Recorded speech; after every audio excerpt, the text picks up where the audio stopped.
pushime, ka thënë dikush më i zgjuar se unë, kështu që tani pas pushimeve rikthehemi në bazë.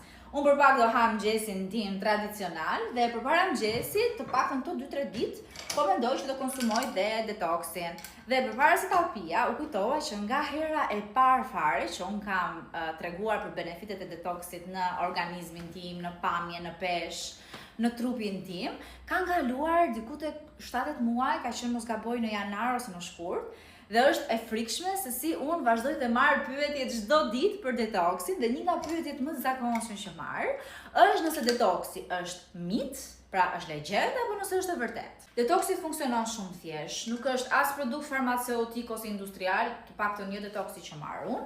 Është thjesht fruta dhe perime bio të shtrydhura që ti konsumon 20-30 minuta përpara vaktit.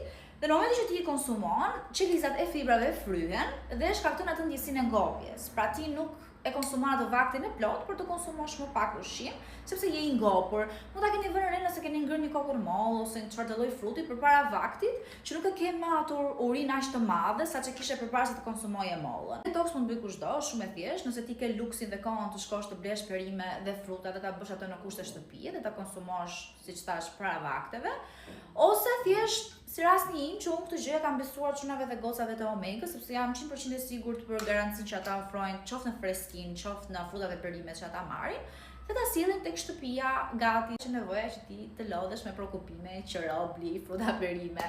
Kaq, është shumë e thjeshtë, kështu që mos më pyesni më nëse është mit apo legjend, më bëni çfarëdo lloj pyetje poshtë në lidhje me detoxin, në lidhje me lifestyle-in, çdo gjë tjetër, ju dua.